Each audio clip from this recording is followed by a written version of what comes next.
See, whatever you decide to do, look at it and find out what is it that I have that I could bring to the table that can begin to enable me to ensure that I could be successful in this. Where is the opening for you? There's room for you out here in the arena called life. There's room for you to come out and live your dream. Don't allow but to keep you in the corner, keep you up in the bleachers, looking at life, being a spectator, not being a participant, making a difference in life. I believe that all of us came here with something. All of us showed up to give something, and that nobody's going to give that service that you have to give. No one's going to produce your product. No one's going to write your book. No one's going to open your academy. No one's going to begin to create your daycare with a special curriculum to help to cultivate the high self-esteem in our children. That's your idea. And if you don't bring your idea out here, when you die, all of us will suffer because we've been deprived of your genius because you allowed but to keep you in the bleachers and not pursuing your greatness. You take it to your grave with you. And that's what most people do. I think that's why the guy said that many people die at age 21 and don't get buried until they're 65. They're walking dead. You can tell them by the way they walk.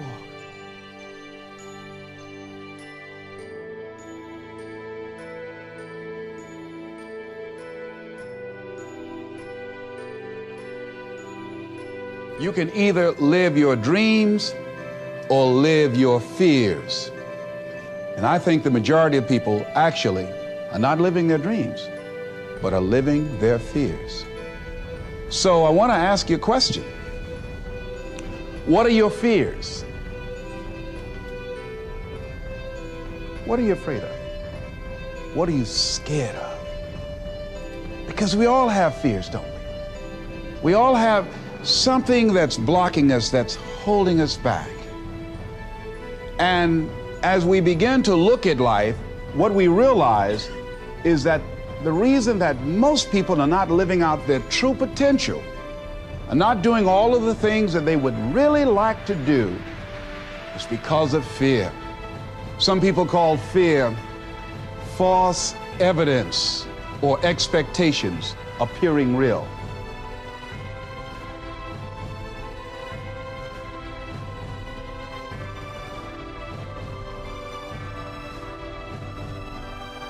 Even if things don't work out, even if I experience defeat or failure, that does not make me a failure. It's a difference between failing and being a failure. If things don't work out, if you don't produce the results you want, that's all. But don't confuse who you are with the results that you produce.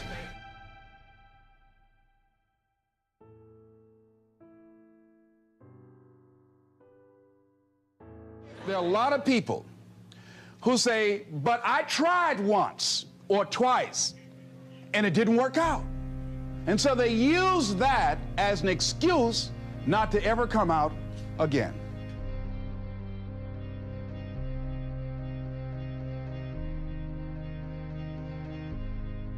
Think of some major goal you want, or maybe it's one you're already working on and you have experienced a lot of setbacks, a lot of defeats. You've experienced a lot of disappointment. Maybe you've already given up, and maybe you just need a little fire, a little encouragement to get back in the game again. Here's what I want you to look at. There are winners, and there are losers, and there are people who have not discovered how to win. And all they need is some coaching. All they need is some help and assistance, just a little support. All they need is some insight or a different strategy, a plan of action to make some adjustments that will open up the key to a whole new future for them, that will give them access to the unlimited power that they have within themselves. That's all that they need. So what I want you to do is think about something you want for you, that's real for you, that's important for you, that will give your life some special meaning and power. And I don't even want you to say, I can do that. I don't want you to assume that. See, 5 years ago when I started out in this area, I would not have been able to make the mental leap that I would be up to where I am right now.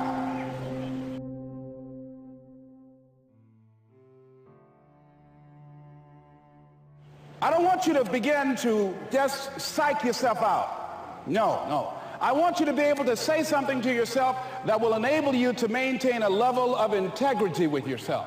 That when you say this, even when you face tremendous setbacks, it will be a benchmark to keep you in the game, to keep you moving forward and experimenting and readjusting your strategy and your plan of action, continuously looking for ways to win. So what is that something? When you got an idea you want to move on, you might not have the money, you might not have the education, you might not have the support or the resources you need. What is that something that can keep us going, that will enable us to act on our dream? What's one of those keys that will begin to help us to discover the secrets to our dream?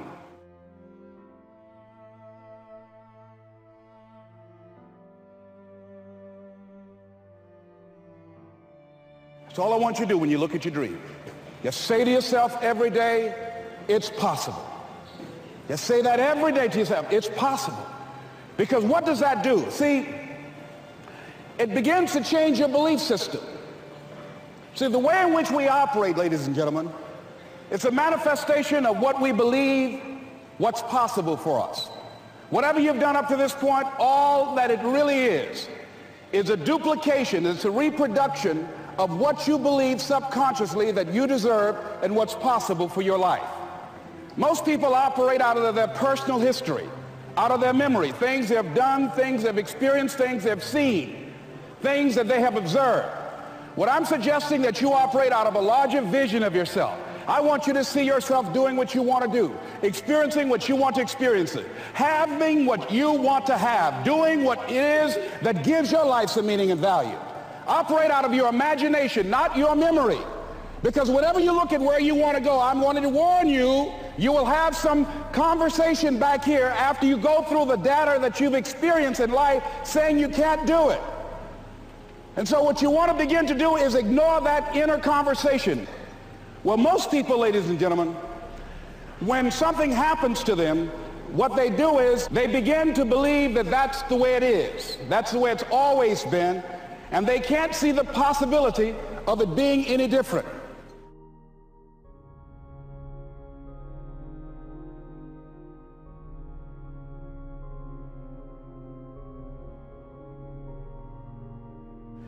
Example, before April 1954, the common belief, the universal belief, because it had been tried again and again and again and people had failed, the belief was that man was not physically capable of breaking the 4-minute barrier, that he could not run a mile in less than 4 minutes. That was the belief on the planet. It had never been done. But here's what happened, ladies and gentlemen. Roger Bannister came along, and he broke the 4-minute barrier. Now here's what's significant about that. Since that time, up to this day, over 20,000 people have done it, including high school kids. What changed? 20,000 people, what changed? Here's what happened when they got on the track. They knew it had been done. And because they knew it had been done, there was a new belief about this barrier, about this goal that was unreachable. And those 20,000 people got in a race believing, knowing in their heart that someone had done it, that it's possible, that they could do it. And I'm saying that if you know anybody that had some goal, some dream, something they wanted to do, and they did it, then I'm saying that you know in your heart that if someone has done it, then you can do it. It's possible. And that if someone can make their dream become a reality, that it's possible that you can make your dream become reality. And so as you begin to look at where you want to go, beginning to embrace that, it's possible. I'm blessed and highly favored. I've got a lot going for me. I got some good stuff in me. And it's possible that I can bring my greatness out here in the universe. That I can do what I want to do. It's possible I can write my own book. I can have my own business. I can take the trip and travel around the world. It's possible. I can bounce back from adversity and reinvent my life. It's possible. Regardless of where I am, the things can get better for me. It's possible.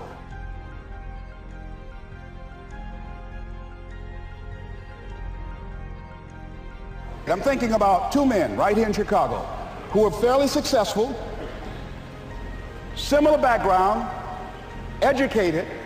They worked for a corporation for many years, and they were among many people that were laid off. Two guys who were very good friends. One went out looking for a job for several weeks along with the other one, and they faced disappointment and rejection again and again and again. They couldn't find any work, which is the story of many people across this country. One guy stopped. He became discouraged. He stopped going. He stayed home looking at television, became very argumentative and toxic with his wife, drinking beer, getting on the phone, talking to his other negative, unemployed friends. The other guy kept looking for a job everywhere he could go. Every time he could get an opportunity, kept asking people, networking, checking the newspapers every day, kept going everywhere he could, trying to find a job. You have too much education. You're overqualified. You won't be here long enough. He kept going. He kept going. He went to a place and said, look here, I tell you what, if you can't hire me, and I know you can use my talents, abilities, and skills, I don't want to sit home and do nothing. Just let me do some volunteer work. You don't have to give me anything, all right? I just want to work. I want to be busy. Guy said, okay, it's on you now, but don't expect me to give you anything. It's okay. This guy came in and worked. He was the first one there. The last one to leave was the best employee there. About 4 weeks later, one of the top managers quit. They were looking for a replacement. Guess who they selected? This other guy. This guy who was volunteering his time. He got the job. What was the difference between the two men? Eyesight and mindsight. Eyesight is judging on what you see, judging according to appearances. But mindsight is how you interpret what you see. One guy said, it's not possible, it's over, I'm finished. I can't do it. I can't make it. He surrendered. I've faced rejection again and again. I'm not going anymore. There are no jobs out there. But this other guy, he felt that in spite of the no's and rejections, in spite of how bad the economy is, in spite of what the newspapers are saying, that it's possible that somebody somewhere will give me a job. He just kept going, thinking it was possible. And guess what, ladies and gentlemen? That's what we have to do with our dreams. Because things happen to you in life that you can never, ever anticipate. And many times when those things happen, you want to give up.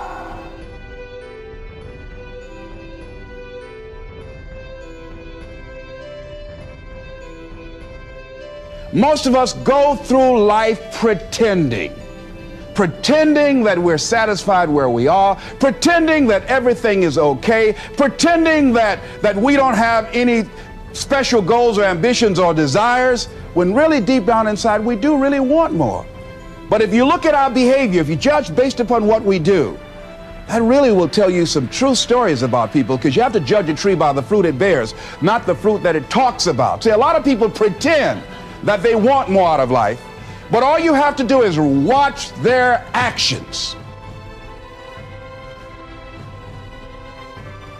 The proof is in the pudding.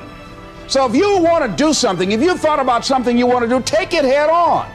Decide that you're going to start looking at it, start doing research on it, start tackling it, start becoming involved in whatever and wherever it might lead you, to begin to explore the possibilities in that particular thing that you're seeking, so that you can begin to learn all you can about it.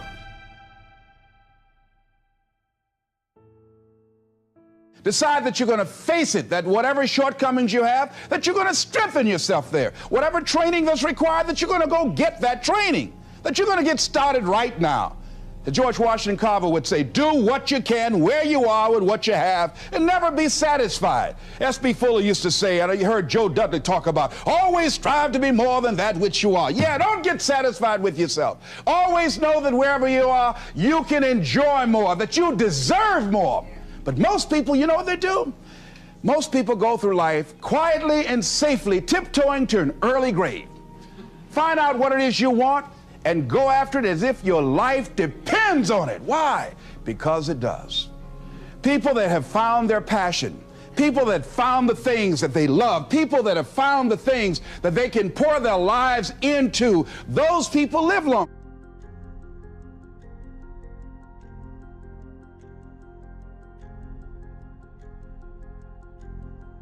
There's no guarantees you're going to show up tomorrow. There are a lot of people who were here yesterday that they're not here today. There are a lot of opportunities that were around yesterday. They're not here today. Oh, you can wait, but you know what Abraham Lincoln said? Well, good things might come to those who wait, but only the things that have been left over by those who hustle.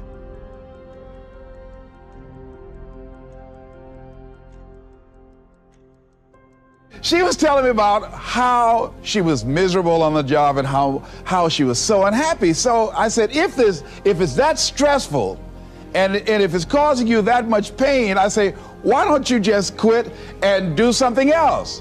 And she said something that really put her in the chorus line with a lot of other people. She said, I would, but. And then I started thinking about that. I said, let me take a poll. So I started talking to other people and I would ask them what they were doing. And I said, but is that your passion? And they would say no. I said, then what's your real passion? And they would tell me what their real passion was. Then I said, well, then why aren't you doing what you really want to do? Oh, I can do it, but. And they would continue on. So this word, but just kept on coming up. How is it that many times we block ourselves and we use these words almost like we're in a trance, like we're sleepwalking through life, that we find ways to cancel out our dreams? And I think that but is a dream killer, that a lot of things that we want to do, a lot of places we would like to go, a lot of things we would like to experience, and we just stop at but, and we build a case. In fact, I was reading something the other day that talked about but. It says, but is an argument for our limitations. And when we argue for our limitations, we get to keep them. See, but will cause you to procrastinate. But will cause you to hide out behind fear. But will cause you to come up with all type of excuses that you can validate your inaction and not acting on your dream. And right now, more than ever, people need to look for ways to live their dream. People need to look for ways to make it on their own. There is no such thing as job security. There's no such thing as a storm-proof or tragic-proof life. There are no guarantees today, ladies and gentlemen. The illusion is gone. There was a time when we graduated from high school, you were told, go to college and get out, and you go and work for a corporation for 30 or 40 years. They'll give you a gold watch and you'll retire. I remember I was in a service once, and I heard Dr. Johnny Coleman give this example. She talked about a man who had been captured behind the enemy lines in a war and was sentenced to be killed or another option. The captain said to the guy, listen, he said, tomorrow morning at 6 o'clock, you can face the firing squad, or you can go out this door over here. And the guy said, what's out the door? He said, no one knows. All we can tell you is just unknown horrors. He thought, and the next morning he selected the firing squad. After the shots rang out, the captain's secretary said, what's beyond that door? And he said, freedom.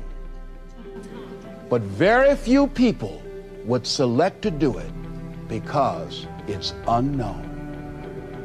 See, a lot of people never live their dreams. A lot of people never do the things they want to do. A lot of people stay on jobs where they're miserable. Many of us choose an active living death. Many of us are walking dead. The walking dead. That we're not doing what we want to do. Many of us stay in relationships where we're dying together rather than growing and expanding and living together. We're miserable, but because we don't have the courage to see ourselves beyond that relationship that has turned toxic, we go through life living dead people.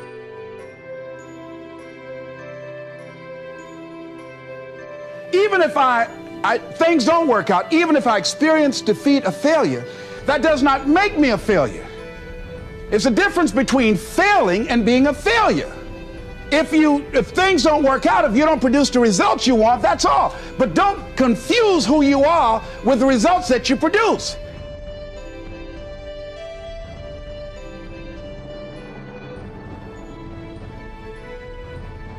What are the things that you fear that's been keeping you from living your dream? That's been keeping you from doing some things that you would like to do? Just think about those things.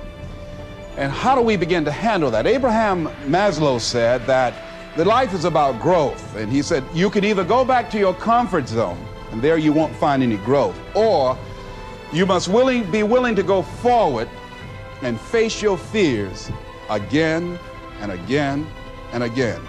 Because you're never going to have a fear-free existence. I mean, some fear is acceptable and legitimate.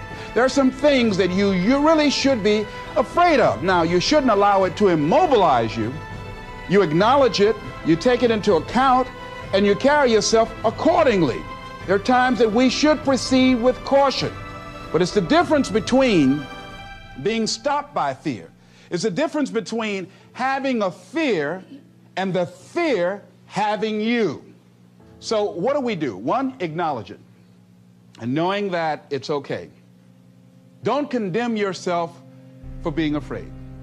It's perfectly fine to have some fears. You acknowledge your fears, you embrace those fears, and then you move on. You act on whatever it is that you fear. Because once you embrace it, see, what you resist will persist. What you resist will persist. So one of the most important things is to begin to embrace your fear.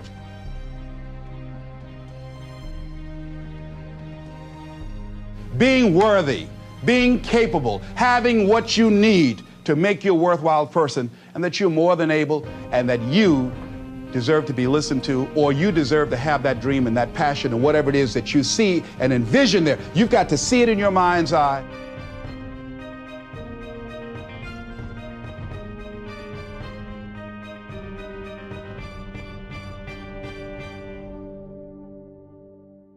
So deciding as you look at your life, as you look into the future and say, what fears am I holding on to?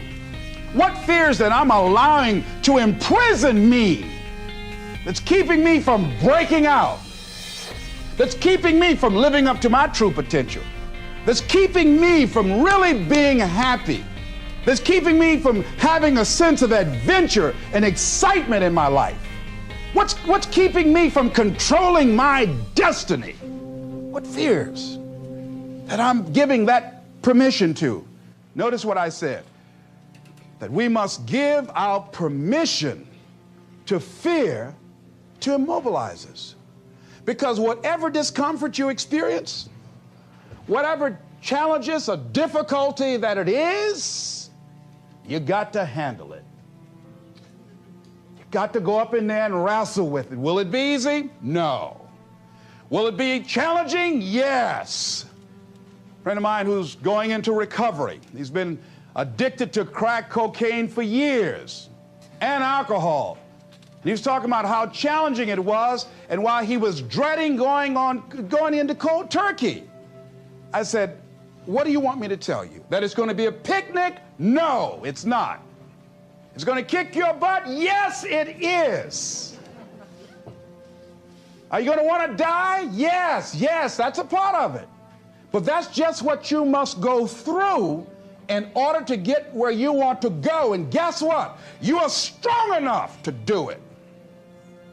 You're strong enough, and your life is worth whatever you have to go through to get past this addiction, whatever you have to do, this dream you got, whatever you want to do, will it be easy to just run out there and do it? No. Will it happen overnight? No.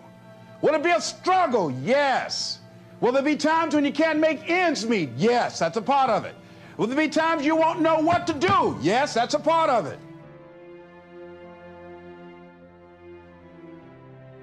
See, when you accept yourself and you accept fear as a fact, that means that it's something that happens. It's something that you're going to experience, but it is not a force to hold you back. It doesn't have any special power other than that you give it. So you accept the fact that you are afraid, and then you move on anyhow. You move on past it, and you do whatever you've got to do.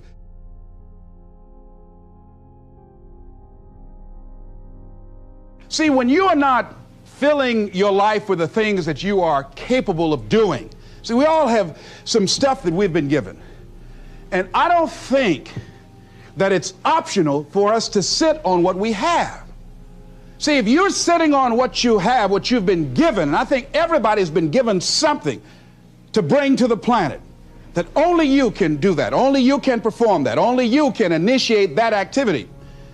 And if you don't do that, if you're not filling in your life with your life work or your mission, then there are gaps in your life. And what we do when we're not living out our true identity, we begin to fill the gaps. We fill the holes with garbage, alcohol, drugs, worry, self-destructive behavior. So when you begin to look at your life and you know that you're not doing what you can do because you have allowed yourself to be held captive by your fears. Now, when you don't have a true appreciation and acceptance for who you are, and you allow yourself to be immobilized by fear, what happens in the process is that you begin to abuse yourself. You begin to sabotage your life, you begin to sabotage your dreams, you begin to unconsciously work against yourself. You become your own worst enemy. So what do you do about that? Well, you begin to realize that your dream and your gifts have so much meaning and so much value for you till your hunger for them will begin to push you past the fear.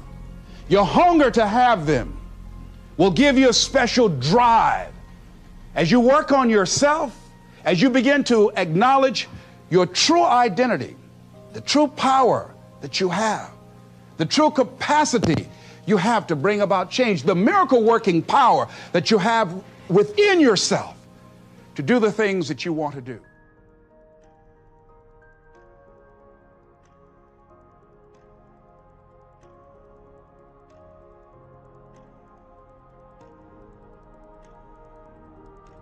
See, here's what I'm looking at. What are the uses for your life right now that you haven't even reached for yet? See, I believe that when you don't have enough encouragement to act on your dreams or ideas, or you're not enlightened enough, that life will act on you. See, life had moved on me and said, Les Brown, you have outgrown this. It's time for you to do something else.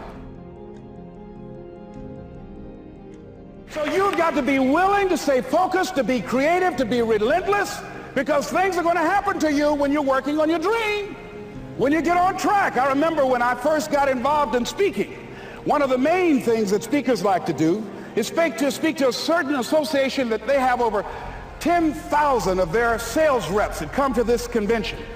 And I was relentless. I kept saying, it's possible. It's possible. See, what I want to let you know and set you up for, because you say it's possible, don't mean that you're not going to have any problems. You can either live your dreams or live your fears. And I think the majority of people actually are not living their dreams, but are living their fears. So I want to ask you a question.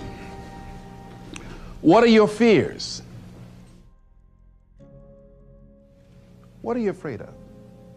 What are you scared of? Because we all have fears, don't we? We all have something that's blocking us, that's holding us back. And as we begin to look at life, what we realize is that the reason that most people are not living out their true potential, are not doing all of the things that they would really like to do, is because of fear. Some people call fear false evidence or expectations appearing real.